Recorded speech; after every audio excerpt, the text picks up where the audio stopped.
Assalamualaikum warahmatullahi wabarakatuh. Pada video kali ini kami akan menjelaskan mengenai pemikiran dari teori kritis mazhab Frankfurt dalam mata kuliah Tesos Kritis dan Postmodern.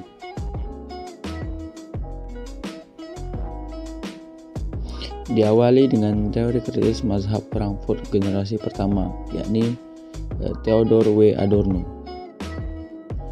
Adorno memiliki nama asli Theodor Ludwig Wiesengrund Adorno. Ia lahir di Frankfurt am Main, Hesse-Nassau, Prusia, Jerman pada 11 September 1903. Adorno dikenal sebagai mentor filsafat, psikolog, dan musikolog dan memiliki minat utama pada teori sosial, sosiologi, psikoanalisis seni musik, epistemologi, dan media massa. Pada tahun 1930-an, Adorno memulai kontrak dengan sekelompok ilmuwan Jerman yang bergabung dalam mazhab Frankfurt. Sejak keterlibatannya tersebut, ia kemudian lebih dikenal dengan sebutan filsuf. Hal tersebut menjadikan Adorno sebagai salah satu tokoh yang paling kritis terhadap kehidupan sosial masyarakat. Karena keterlibatannya dengan mazhab Frankfurt, Adorno dianggap sebagai salah satu tokoh yang ikut mengambil andil dalam perkembangan teori kritis mazhab Frankfurt generasi pertama. Berikut sejumlah pemikiran dari Adorno terkait teori kritis. Yang pertama, konsep negativitas total, yakni salah satu pemikiran Adorno adalah tentang hubungan antara lingkungan dengan manusia. Adorno menyamakan prinsip penguasaan dengan prinsip rasionalitas, di mana dengan rasionalitasnya, manusia cenderung menaklukkan atau menundukkan alam kepadanya. Yang kedua, konsep industri budaya. Adorno juga dikenal sebagai seorang yang mempunyai tempat tersendiri dalam kelompok elit musisi. Ia menganalisis musik pop sebagai salah satu produk industri budaya. Musik pop merupakan objek analisisnya dalam memandang budaya populer yang berkembang di masyarakat berkat kehendak kaum kapitalis. Menurutnya, hal yang mendasari teori musik pop adalah standarisasi dan individualitas semu. Guna membuktikan argumennya, Adorno menggunakan musik klasik sebagai pembanding. Yang ketiga, media dan teori sosial. Melalui kajian media dan teori sosial yang dikembangkan oleh mazhab Frankfurt, memperlihatkan bahwa baik Adorno maupun Habermas sama-sama memperjuangkan tujuan masyarakat yang rasional.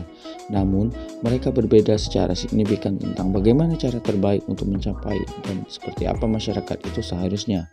Adorno dan Habermas mengikuti George Lucas terkait pendapat mereka tentang dominasi yang terdiri dari perpanjangan bentuk pemikiran yang merasionalisasi ke seluruh aspek kehidupan manusia. Pemikiran mereka yang saling bertentangan terletak tentang kemunculan historis serta perkembangan rasionalitas yang terjadi di Barat. Selanjutnya dari teori kritis mazhab Frankfurt generasi kedua, yakni Jürgen Habermas. Jürgen Habermas lahir di Düsseldorf, Jerman pada tahun 1929. Ia belajar di Universitas Göttingen dan mempelajari sastra Jerman, filsafat, serta mengikuti kuliah-kuliah psikologi dan ekonomi. Ia juga belajar filsafat di Universitas Bonn, di mana di sana ia meraih gelar doktor filsafat pada tahun 1954. Pada tahun 1956, Habermas bergabung dengan mazhab Frankfurt dan menjadi asisten Adorno. Pada tahun 1964, ia menjabat sebagai profesor filsafat di Universitas J. von Goethe, Frankfurt. Selama 10 tahun, antara 1971 sampai 1981, Habermas menjabat sebagai direktur Institut Max Planck, lalu menjadi profesor filsafat di Universitas J. von Goethe, Frankfurt. Pada tahun 1982, Habermas kembali ke Frankfurt dan pada tahun 1994 ia pensiun dan tinggal di Sternberg. Salah satu pemikiran Habermas terkait perkembangan teori kritis mazhab Frankfurt ialah kritik terhadap rasio instrumental.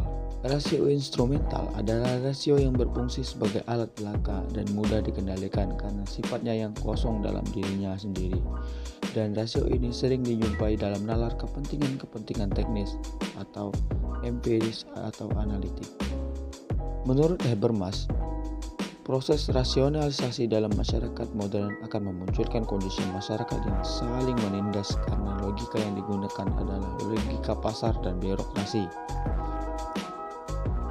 Dengan demikian, nalar instrumental memberikan andil dalam hal ini sebab nalar itu menjadi sebuah nalar strategis bertujuan.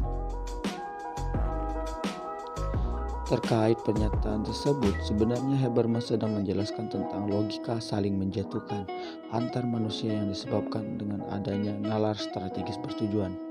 Melalui logika tersebut, manusia tidak segan untuk saling menjatuhkan antara satu sama lainnya, karena yang diutamakan oleh mereka adalah untung rugi.